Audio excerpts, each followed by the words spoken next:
Hi, this is Tony Northrup for TrainSignal, and in this video lesson we are going to learn how to configure authentication and authorization for Windows 8. This should be a fun and pretty quick lesson. This lesson maps to the Microsoft 70-687 certification exam, which covers configuring Windows 8. This lesson specifically covers Objective 4.4, which has these sub-objectives. The first is configure rights, and I'm not going to go into detail here because I've covered it in another lesson. The next is to configure credentials. Credentials are just your username and password. Those are whatever you use to authenticate yourself. The third is to manage certificates. And certificates are used for all sorts of security things, from authentication to digital signing and encryption. Up next is configuring smart cards and biometrics. And these are not really Windows 8 configuration things. These each require a whole infrastructure, and the configuration generally happens on the server side. But I will talk about the importance of those for multi-factor authentication. The next sub-objective is configuring a picture password, and a very related sub-objective, configuring a PIN. These are alternative ways of logging in that give you just another option besides typing a username and password. They're good on tablets, basically. And the last sub-objective is to set up and configure a Windows Live ID. And this is ridiculously easy, and I don't know why they would ever test you on it, but we will cover how to do that. Up first, I want to talk about a couple of words: authentication and authorization. They sound really similar, and that can make them really confusing, and I see people misuse them all the time. Authentication is simply proving who you are. One example of this is when you go into the airport, you have to show a picture ID. So the person at the airport authenticates you by looking at your picture ID and looking at your face. And if they match, well, they can be fairly sure that the ID, the name and the numbers on there, relate to you physically. Another way that you can authenticate yourself is by providing your username and a password. The username itself identifies you, but it doesn't prove that you are, because anybody could type your username, right? The password is something presumably you keep secret. We'll talk more about authentication later. Authorization, on the other hand, proves that you're allowed to do something. Now, you don't necessarily ever have to authorize yourself. For example, if you're boarding an airplane at an airport, when you go through the security gate, you authenticate yourself and you authorize yourself. You provide them your boarding pass and your picture ID, and they use the picture ID to authenticate you, and then they compare the name on the ID to the name on the boarding pass, and that process provides the authorization, because the authorization proves that you're allowed into the gates. Now, once you get to the gate, they don't actually check your ID. They just look at your boarding pass, because those guys know you've already been authenticated by the security, so they just authorize you, basically making sure that you're allowed on that specific flight. So that's the difference between authentication and authorization.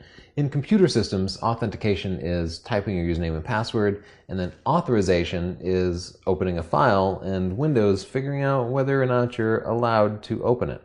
Authentication and authorization aren't always used together. For example, if you go into Disney World, they'll put a wristband on you. And the wristband means you're authorized to be in Disney World. But it doesn't authenticate you in any way. They don't know who you are, nor do they really care. They just know that you're authorized. So here's a real-world scenario. A new user named Mary TrainSignal has joined your organization, and she's a member of the accounting department. Now, we need to create an account for her so she can log on. And we also know that she's going to need to be accessing resources. So we're going to need to authorize her to do some things. And the easiest way to do that is to create a group for her. Now, in the real world, you don't authorize individual users to access files or resources. You authorize a group, a role. So we're going to create an accounting group for Mary. We're going to put Mary in that role. And then when we assign resources, we'll assign it to the accounting group. That way, if somebody else joins the accounting department, we can just put them in the group, and we don't need to go to every file that they need to access and update the access control list. So here we are at the Windows 8 start screen. And as with everything Windows 8, there's two ways to do this. And one is to use the touch-friendly interface and the other is to use the desktop. I'm going to use the desktop because I think it's easier, but I will show you how to get to the touch-friendly interface. I'm just going to type user here on the start screen and switch over to searching the settings. And now I'll click the users icon here. And you can see with users selected in the PC settings, you can add a user by just clicking add user. And then following the prompts that appear. This is kind of the way you'd add an account for your wife or kid or something. It's not really the way an enterprise would do things because it doesn't give you access to the group memberships. In an enterprise environment, you're probably going to use the computer management console. So I'll open up the WinX menu by holding on the Windows key and pressing X, and then I'll click computer management. Now within the computer management console, under system tools here, you'll see the local users and groups.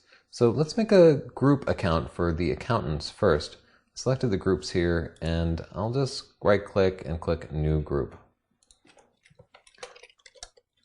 We'll just create an accounting group, and that's all there is to it.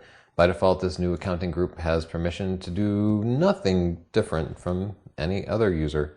But later when we assign resources to it, that will change. So now I'll select the users node here, and I see I already have an account called Mary. This could get confusing, so I'll delete Mary's account. This just confirms that I'm deleting the account. Now let's create a new user for Mary. Her name is Mary Train Signal, so I'll assign her the name Mary T, and I'll specify her full name here.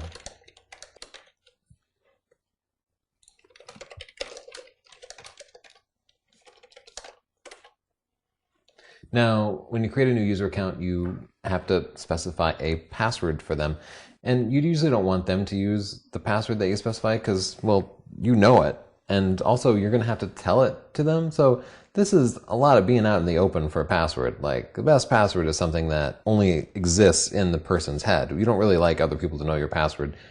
And for that reason, you can specify a password for them, but you should leave this first checkbox here selected. User must change password at next logon. So you'll make up some easy to remember password like my name is Mary. And then the first time she logs in, it'll prompt her to create a different password. Now I'll just click the create button here. Well, that's funny. I created a password that does not meet the password complexity requirement. So I'll make up another password for Mary.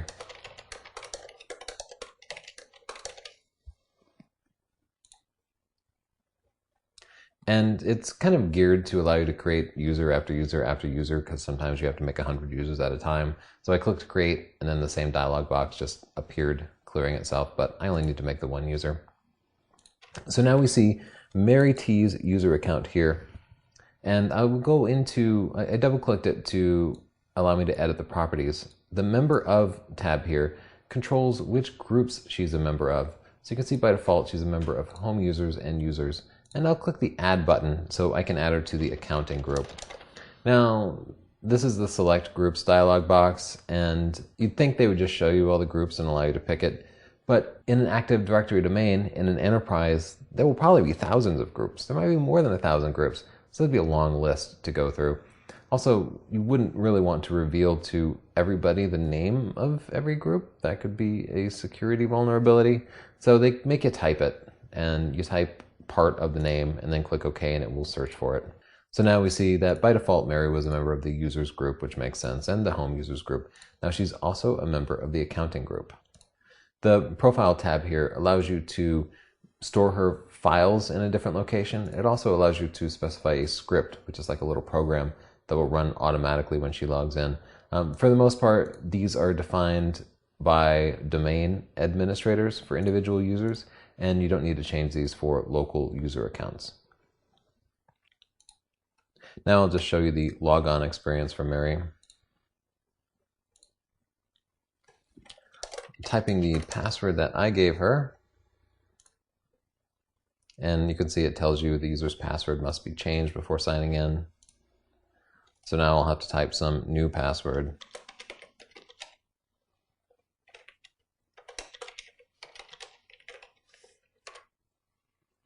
and my password has been changed, and now I'll be able to log in. The logon process takes a little bit, and it's going to show you a little introduction here. We don't need to wait through that. We created her account and assigned the permissions, so scenario complete. And onto our next scenario. Now, Mary has done it again. She's messed up. She forgot her password, and she needs us to go in and reset it. So we'll go ahead and do that now.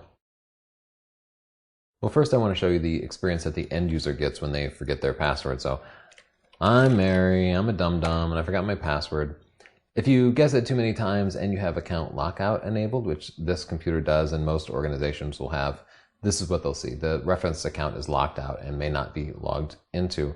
Now, this might reset automatically after a certain amount of time. This organization resets it automatically after 30 minutes, in which case you'd get to trying her password again.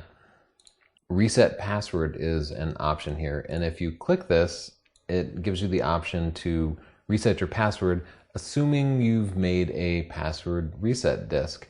Users have the option to do this. I don't think many people do this, and frankly in organizations it's probably easier just to open up a ticket with your IT department.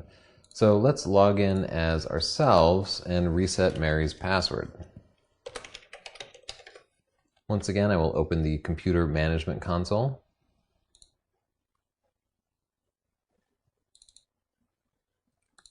Go into local users and groups and then users. So the first thing we'll do is I'll just double click her account and see if she's locked out. She typed her password too many times, which is common if somebody forgets their password because they're guessing it. So we'll clear that checkbox so her account isn't locked out anymore.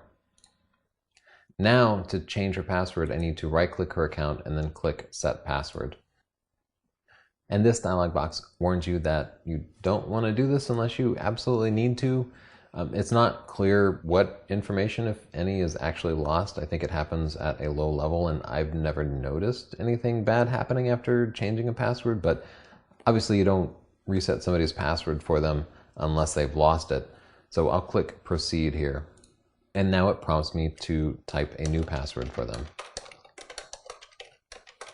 And once I click OK here, it will change it. Now, once again, we want to open up her account and select this user must change password at next logon checkbox, because as before, if you have to tell the person their password over the phone, it's no longer a secure password. You want them to log right in and then change it to something they hopefully won't forget. Maybe tell them to write it on a post-it note and stick it to their monitor. Just kidding, don't do that. Here's another scenario. You've been happily using Windows 8, but you just upgrade to this new awesome Windows 8 tablet, and it works great, except when you go to log in, you have to type your stupid long complex password, and it's a total pain because it hides the letters that you're typing, and sometimes your finger presses the wrong button, so you end up doing it over and over again. And anyway, passwords just aren't a great way to authenticate yourself on a tablet, on a touchscreen. Microsoft provides a couple of better options: picture passwords and pins.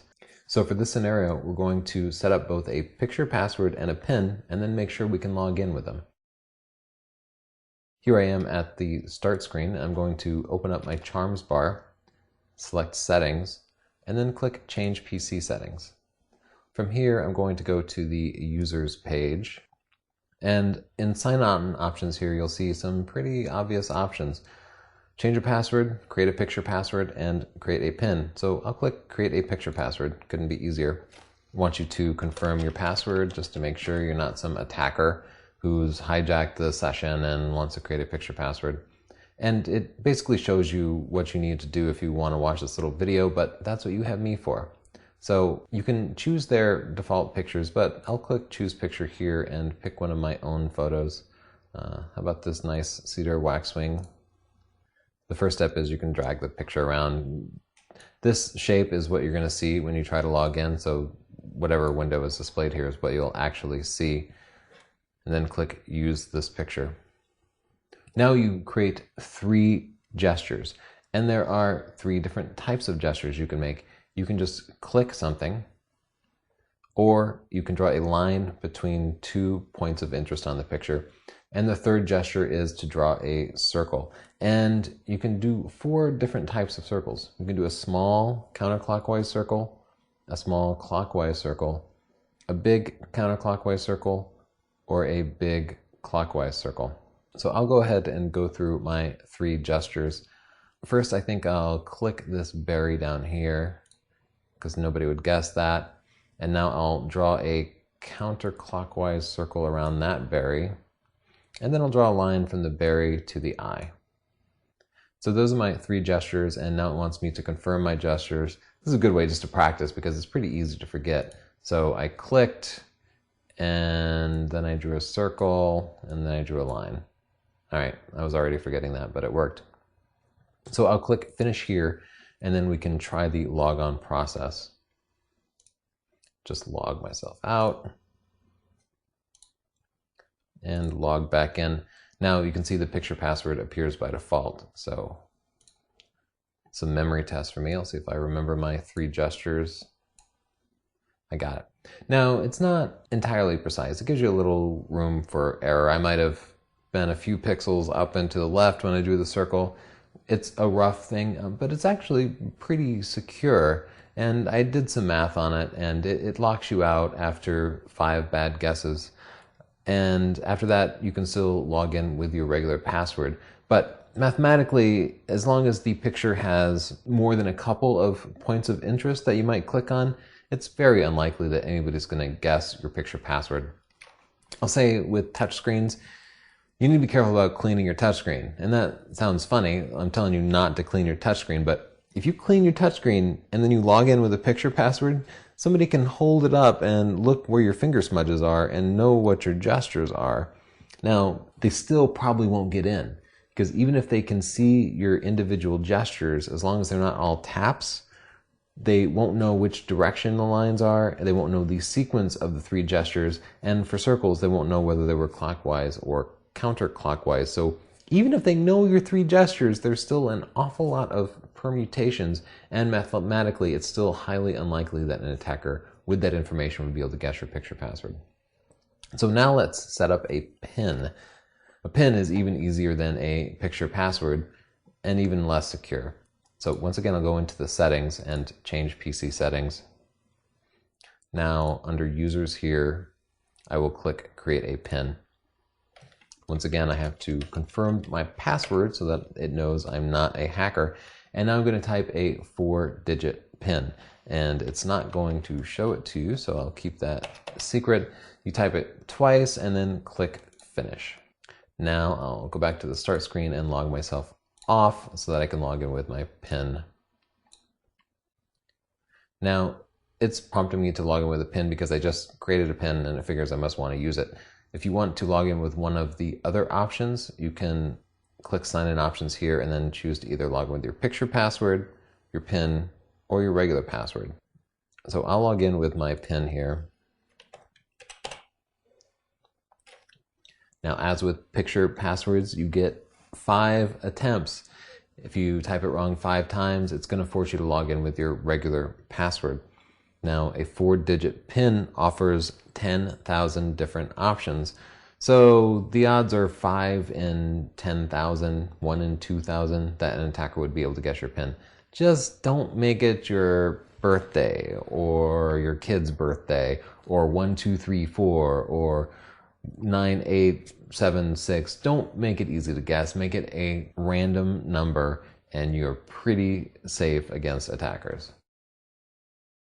Here's another scenario, configuring a Windows Live ID. A Windows Live ID is a new way to log onto Windows. Now, with Windows 7 and every earlier version of Windows, going back to the beginning of time, you logged on with what was called a local account.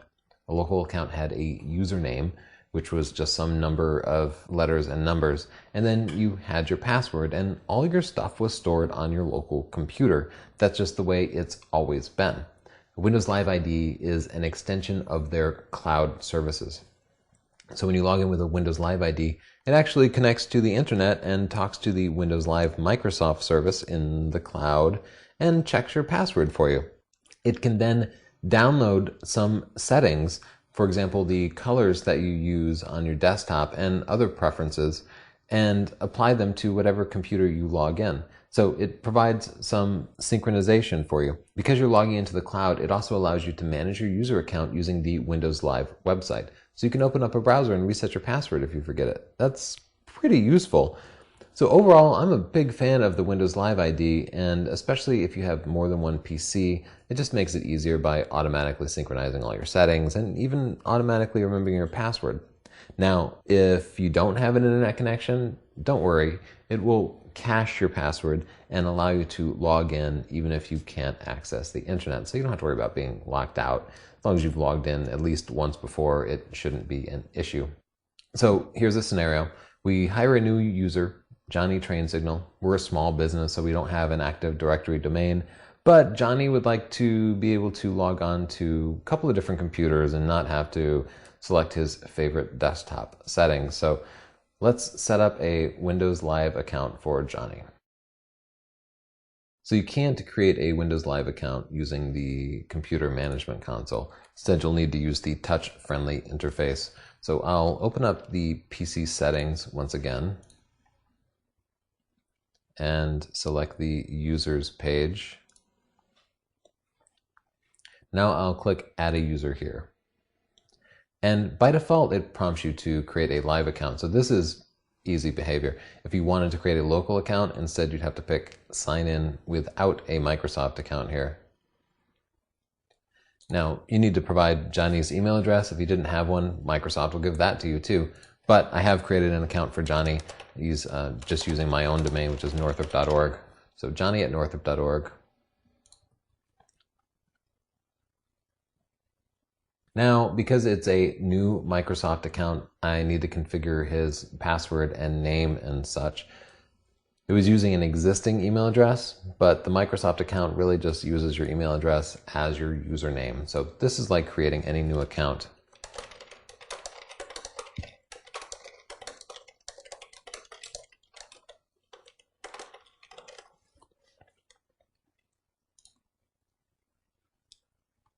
And it wants a bunch of information. So what a coincidence, Johnny has the same birthday as me. All right, now you know when to send me some cake. And of course it wants you to put in your secret question.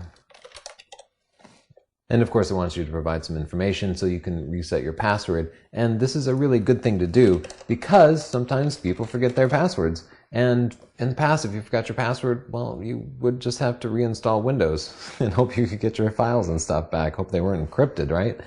Nowadays, you can log into the Windows Live website and reset your password as long as, say, you have access to the alternate email or maybe you know the name of your first pet. So you want to clear this, right? We don't want spam from Microsoft. And then this CAPTCHA to make sure you're a person and not a computer. Turns out I'm not much of a person, I guess, because I seem to get these wrong most of the time. Maybe they're not good at testing me, but I'll fill that in and then click next. Now in this last page here, this is an important question. It asks you if it's a child account. If it's for your kid, select that. Family safety is pretty good. It logs what the kid is doing and you can log in and see every app that they ran. It'll also prevent them from running age-restricted material. There are lots of different ways to configure family safety. It's not going to be on the certification exam, but if you have kids and a Windows 8 PC, check it out. So let's log in as Johnny Train Signal.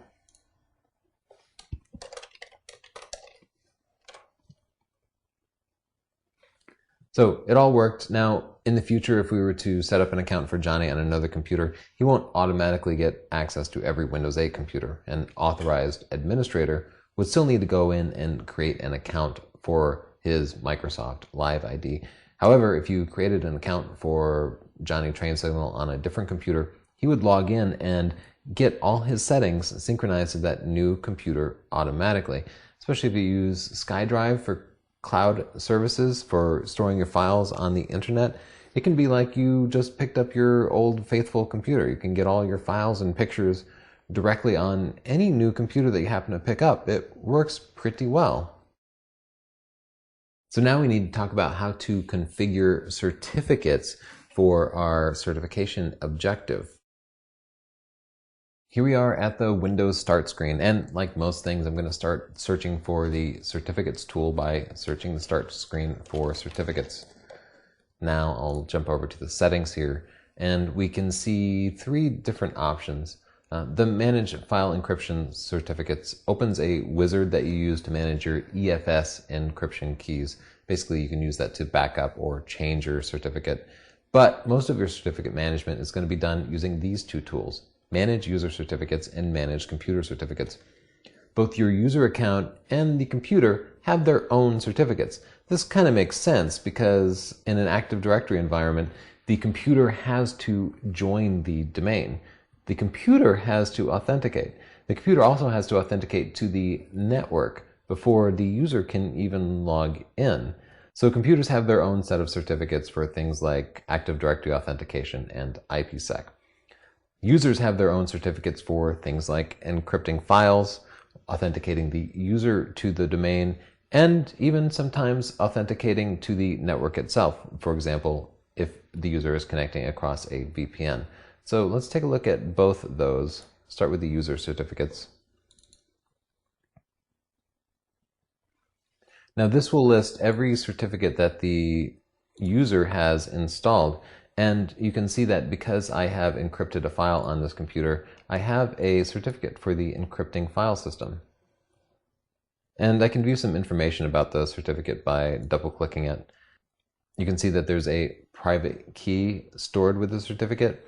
Now, a public key infrastructure is a pretty complex concept, and I don't expect you to know the details of how a PKI works for this particular certification exam. They'll cover it in detail in other exams. But what you need to know about a public key infrastructure is that it works with key pairs. For every public key, there's a private key. And the way the cryptography works is you can encrypt data with your private key and then decrypt it with your public key.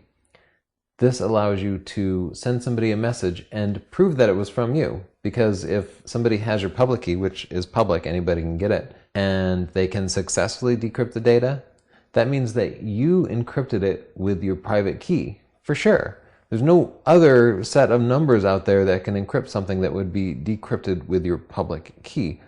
Because every public and private key pair has this very special relationship that can't easily be duplicated. Data encrypted with the private key can only be decrypted with the public key, and data encrypted with the public key can only be decrypted with the private key. Now, public key cryptography is in contrast to secret key cryptography. You might also hear public key cryptography called asymmetric cryptography and private key cryptography called symmetric cryptography. We're all familiar with symmetric cryptography. It's anytime you have to transmit a password to encrypt and decrypt something. With this symmetrical cryptography, you use a single key to both encrypt and decrypt something. But with EFS and all public key cryptography, use a separate key for the encryption and decryption. So this particular certificate stores my private key, and it really needs to stay private because anybody who gets that private key can go through and decrypt every one of my files. Fortunately, Windows does a pretty good job of managing it. You just have to keep your password safe because if somebody logs in under your account, they can go in and export it by exporting it to a file using this particular wizard. It's just a wizard, so I won't trouble you with it, but it will save the certificate and optionally the private key to a file. Somebody else could then import that file and access my encrypted files. That could be used for good or evil. Now, beyond just storing your personal certificates, the certificate manager is useful for trusting which certification authorities you trust. Every certificate is issued by a certification authority. That's what they do. That's their job. They're often called a CA. And a CA just throws out certificates, and you know what? Being a CA isn't a big deal because when I created this EFS certificate, Windows did it automatically. Windows just invented its own CA and gave me a certificate issued by that CA. The challenge is getting other people to trust your CA. So this EFS certificate is issued by Windows 8's own little private CA, and nobody else in the world trusts it, just this Windows 8 computer. But in an organization, it becomes really useful if the organization issues certificates to all the computers. So the way it'll work, the way a public key infrastructure works, is the domain controllers usually become the certificate authority. The way it works in an Active Directory environment is the domain controllers become the certificate authority, the CA, for the entire organization. And they issue user and computer certificates to everybody. And that way, everybody in the organization can just check another user's certificate and they know that they're trusted and that they are who they are. Now, there are a ton of public certificate authorities out there, many of which are in this list and trusted by default by Windows. So what these certificates do is they can issue, for example, a HTTPS certificate to secure a website. An HTTPS certificate allows all communications to the website to be encrypted. It also allows users visiting the website to authenticate the website. Now, by default, Windows 8 will trust a certificate issued by GTE Cybertrust, an organization I used to actually work for at one point. And that means that if they issue a certificate to a website, you'll trust them. Now, what happens if GTE Cybertrust, if their certification authority gets hacked? Well, the hacker could start issuing certificates, malicious certificates. For example, if your bank is bankofamerica.com, well, this hacked certificate authority could issue a certificate for bankofamerica.com, and you would go and visit it, and Internet Explorer would trust it. It would just say, hey, this seems to be the site because it's got a valid certificate. So we trust these CAs because they're good at security. They don't issue certificates to hackers, and they keep their own certificates really, really safe. Like lock and key safe. Not even lock and key, but like lock and 2 keys. These certificates are really safe. They have a password, and they'll rip it in half, or they'll rip it in 3 pieces, and they'll give it to different people. Now, these people will never see the entire password. If they want to get to the certificate, they'll have to bring their pieces of paper in and each type their half of the password. If for some reason a certificate does get hacked, well, there are these revocation lists, what they call a CRL, a certificate revocation list, that gets circulated, and it kind of updates you like, oh, you can't trust these guys anymore. And this process happens automatically on your computer. But the point I'd like to make is that the Trusted Root Certification Authorities here lists a bunch of certificates for certification authorities that Windows 8 trusts by default. If you decide you don't trust them, go ahead and remove them. Enterprise Trust here is for Active Directory environments, and if you join an Active Directory, you'll see some certificates in here that allow it to trust other certificates issued by your organization. Now, the Trusted Publishers list allows Windows 8 to run applications that are signed by these publishers. You can see that I've installed some software by Oracle, and I've chosen to trust that publisher. Now, the first time you install software from an untrusted publisher, if the app is signed with their certificate, Windows 8 will look at the certificate and be like, this is signed, and that's good news, but I don't trust the people who signed it. Do you trust them? And me, I knew it was Oracle, and I thought, okay, I trust them, and I clicked yes. At that point, Windows 8 added it to the Trusted Publishers Certificate store. So this means that the next time I install software from Oracle, it won't bug me about it, and that's a good thing if you actually trust Oracle. In an Active Directory environment, you can configure the default trusted publishers and the trusted root CAs and all these other certificates for every computer in the organization quite easily. That means that everybody in your organization would suddenly be able to install Oracle's software if you wanted that to happen.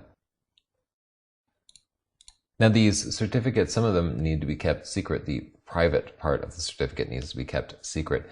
If it gets out, well, those certificate revocation lists get circulated. You can open up the untrusted certificates here and add a certificate to the disallowed list just to prevent it from being automatically trusted by Windows.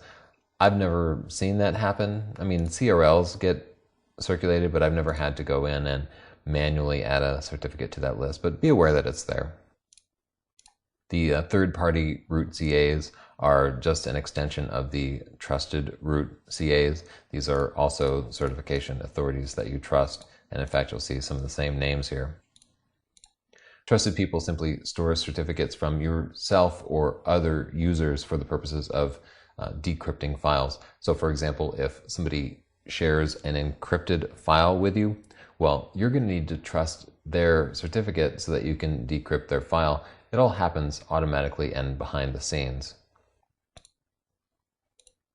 The client authentication issuers node here will become populated with certificates if you install a authentication plugin. For example, if you were to install a fingerprint scanner to do some biometrics, you would see a certificate here for that component.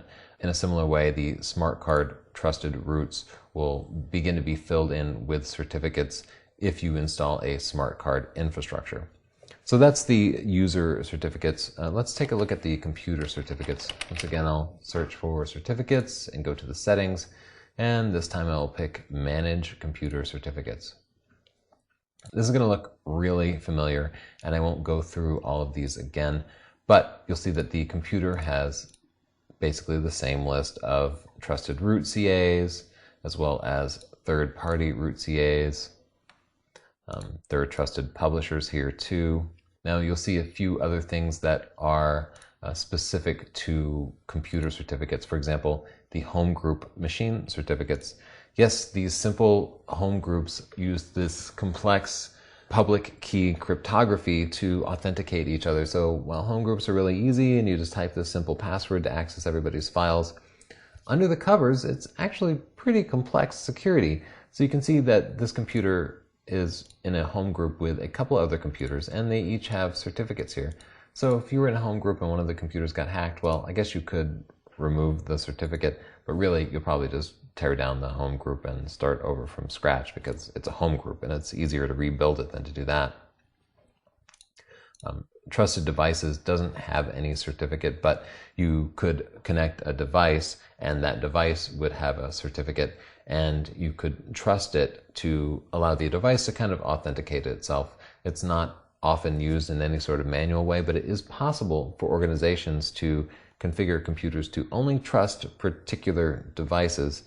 It doesn't really happen except in organizations that have really strict security regulations, for example, government and healthcare organizations. Now, when you authenticate with a Windows Live certificate, that also uses public key cryptography. So Windows 8 will trust the Windows Live token issuer. This is the Microsoft certification service. So you can see that there are actually a couple of keys here. Now, these keys always have an expiration date. And in this case, the current key, well, it's about to expire. So there's also a second key that's trusted, and this one has an expiration date that's a little bit farther out. The keys have an expiration date just because they want to be sure that if the key is stolen by somebody else, that it won't remain valid indefinitely for computers that don't have access to the certificate revocation list. So the normal process, if a key gets compromised, is it's added to the CRL, and that CRL is circulated to any computer with an internet connection.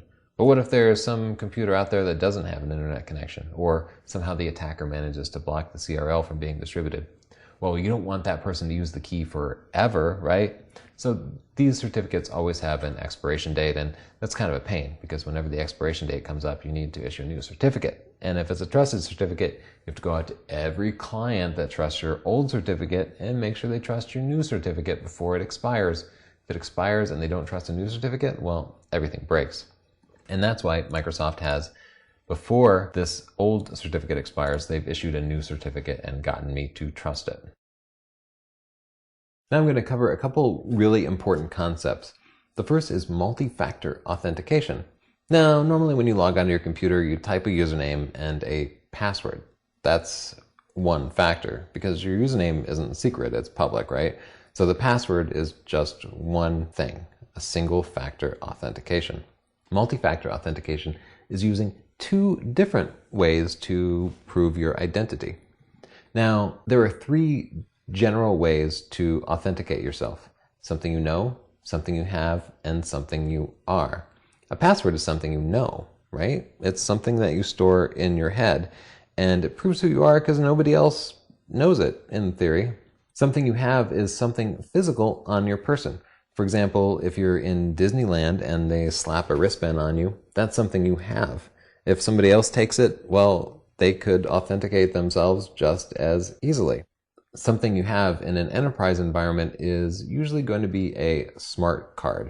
It can also be a more complex one-time password authentication mechanism, which shows constantly changing numbers that have to be typed in. There are a couple of different something you have methods of authentication. Another good example of something you have is a credit card. You can hand the credit card to an employee at a store and they will generally just run it. That's single factor authentication. They only prove that you have the credit card if they also check your ID against your picture. Well, suddenly they're checking something you have, the credit card, and something you are, which is you are the face that matches the picture there. So only if they also check your ID are they performing multi-factor authentication. And that brings me around to something you are, which is checking aspects of your physical person. So the most common something you are authentication is checking your picture ID. You are the face that you have, and presumably that matches your picture. More complex something you are authentication mechanisms are fingerprint scanners and retina scanners. Now, picture IDs we're all comfortable with. People don't really like something you are biometric authentication because it's intrusive. You have to put your finger on something to use a fingerprint scanner, and in a public place, that is a good way to spread germs. It's not the best. Fingerprint scanners are still the most common form of that besides picture IDs. Retina scanners, you see them in movies a lot and they're pretty cool, but guess what? They don't work especially well, and people hate them because they have to hold their eyes like within a couple of inches, and they get scanned and it feels really intrusive. So it's a pretty secure way of authenticating, but it's not pleasant for people. I also say that there's kind of a risk with something you are authentication. Like, it's not pleasant to think about, but if you require a fingerprint scanner, well, that means that somebody could get into something with your finger. And I don't know about you, but I like to keep my fingers attached to me, and I don't really want people to borrow my body if they want to authenticate as me. So you see this in movies sometimes, like somebody will cut off a finger and use it to authenticate. More likely what actually happens is they'll force you to go and authenticate yourself. But you know what? I think it's easier just to hand somebody an ID badge and let them in. I'd rather not put my body in harm's way. And when you use biometric authentication, you are kind of taking that extra risk that somebody will decide they need to kidnap or otherwise hijack an employee to get past the security measures. So those are the three different types of authentication mechanisms and how they're frequently used. Multi-factor authentication combines two or more of these. So one example I gave was using a credit card, something you have, and verifying it against a picture ID, something you are. Another really common example in organizations is smart cards. You have a smart card and it has a private certificate on it. When you log in with a smart card, you're always required to type a password or a PIN, and that's something you know. So that's combining something you have and something you know. In the biometric world, frequently you type your password and then it prompts you to scan your fingerprint. That's something you know, your password, and something you are, your fingerprint. Often in organizations, when you walk in the front door, they'll have a badge and you have to say, hang the badge from your pocket or around your neck. That's a form of multi-factor authentication too, because it's got a picture ID on there and the security guard can match your picture to your face. That's something you are. But they also make sure that you physically have the ID and it's got the company logo on it, and usually it's got some like 3D thing that's difficult to duplicate. That's something you have. So I'll talk a little bit more about smart cards. First, smart cards have a certificate in them, and that certificate information can be communicated in a few ways. Some older smart cards will have stripes on them. Some newer smart cards will use RFID or near field communications, NFC, to transmit that information wirelessly to a smart card reader. Now, smart cards, because they work with certificates, generally they work off of a public key infrastructure. That means your organization will typically set up its own certification authority, which kind of comes free with Active Directory, so it's not that big of a problem. But then those certificates need to get copied to all of the smart cards. That way, anybody who reads the smart card can know that that smart card was issued by your organization, and usually the certificate will have some username and other credentials that the user has, perhaps even some privileges, things that they're allowed to do now that they have that smart card. Smart cards are a pain.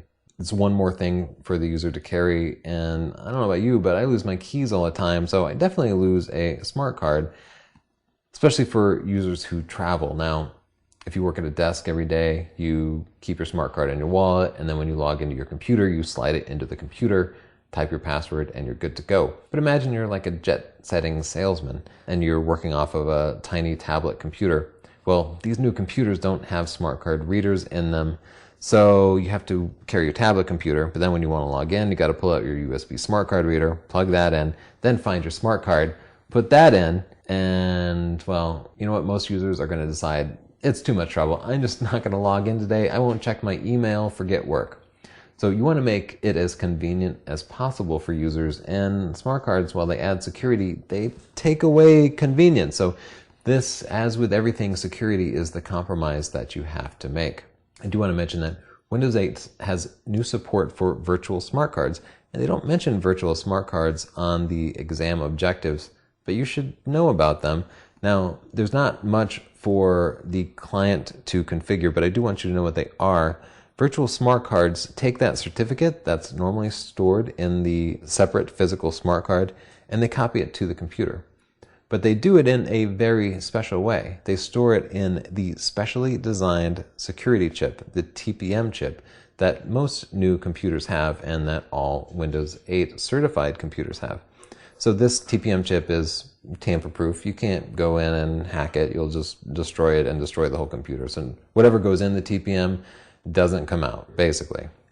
So you can take your smart card certificate, the exact same certificate, and put it in the TPM. And now, whenever you have your computer, you don't have to insert a separate smart card. It basically just remembers your smart card for you. Now, you might think that defeats the purpose of the smart card, but it really doesn't, because the smart card proves that you have something.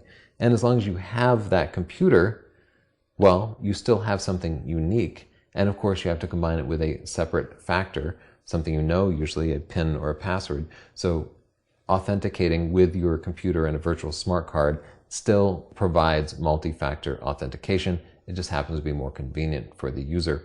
Now, if somebody steals your computer while you're going through the airport security, having the virtual smart card doesn't give them much of a leg up, because they'd still have to type your password. And most people, frankly, they keep their smart card and their smart card reader with their computer anyway. So if somebody stole the computer, they would also get the smart card. So virtual smart cards, and at least in my opinion, they don't negatively impact your overall security. I discussed biometrics earlier, but they're a measurement of your physical self, and they uniquely identify you. And frankly, they just haven't really been used much in organizations. They're used more in movies than in the real world. Fingerprint scanners, you know what? They're not very reliable. No fingerprint scanning mechanism that I've seen is consistent and reliable enough to be used in an enterprise. Most of the fingerprint scanners I've seen have just been for fun. But in an enterprise, you need it to work every time, because after all, if your fingerprint scanner suddenly it isn't reading your fingerprint, then you can't get into your computer and you can't get any work done, and you might miss a sale, or God forbid, if you work for the government, what might happen if you suddenly can't log in. So for that reason, fingerprint scanners just aren't reliable, and as I was saying earlier, requiring somebody to abduct you in order to log in isn't really a position you might want to put employees in. So I'm not a huge fan of biometrics, and in fact, the entire enterprise and even government world isn't a big fan of biometrics. But you should be familiar with the term and know that it's often one part of multi-factor authentication. So now I'm going to demonstrate how to configure smart cards by using a scenario. And here's the scenario. Your boss has decided that you guys need multi-factor authentication because somebody's password got out. You know it was Mary, right? Her password was her birthday or something, and somebody guessed it, and they got into all your private files, and now your boss is like, look, I don't trust Mary to come up with a complex password anymore, so I'm going to make her carry around a smart card. And in fact, everybody's going to have to do multi-factor authentication now. So your boss wants you to require multi-factor authentication, and if somebody's smart card gets blocked because, Mary's probably going to lose it, he wants you to make Windows show the user a message that says, please contact IT to have your smart card unblocked.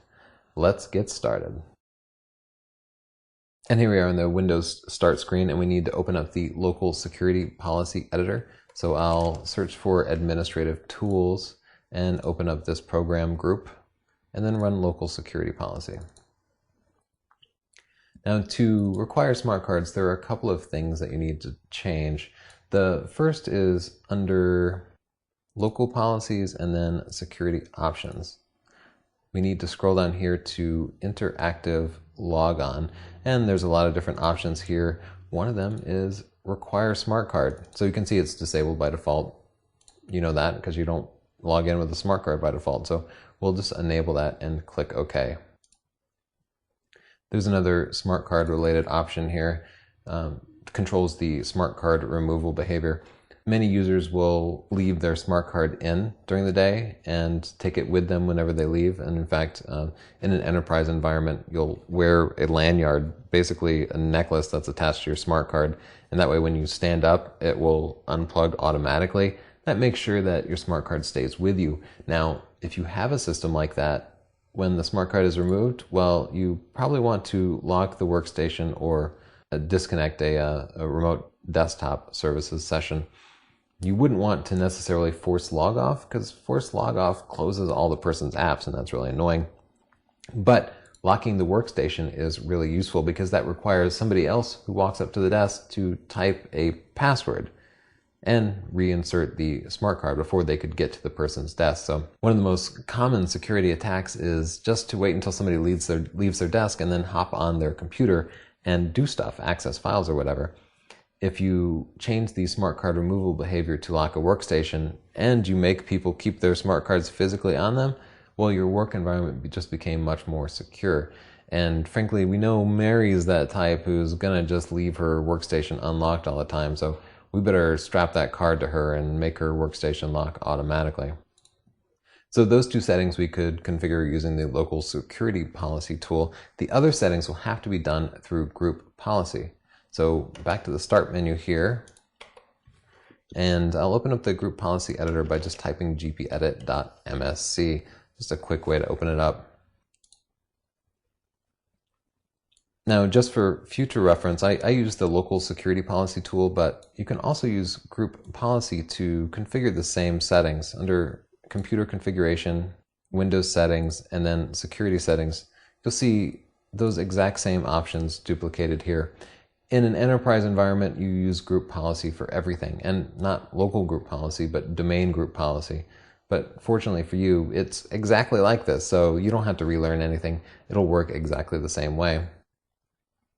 You can see that the settings I made in the Local Security Policy tool are reflected here because this is literally just the Local Security Policy tool plugged into the Group Policy Editor. So I just wanted to show you two different ways to do the same thing. So the other smart card settings that we need are located under Computer Configuration, Administrative Templates, Windows Components, and then Smart Card. And here we see a whole bunch of different smart card settings, and I'm not going to go through all of them. These go quite a bit beyond typical client-side configuration things. Generally, configuring smart cards is done as part of a larger smart card infrastructure, and therefore domain administrators would handle this. So I think it's out of the scope of the exam, but I do want to show you how to change the message that Windows displays to the user when their smart card is blocked, because that was our boss's requirement. So this policy is display string when smart card is blocked, and we need to enable it and then type a message for the users. So our boss asked us to display the message, please contact IT to have your smart card unblocked. And that's all there is to it. The next time a user logs in, they'll have to use their smart card. This is Tony Northrup for Train Signal, and I hope you found the lesson both educational and enjoyable, and I'll see you next time.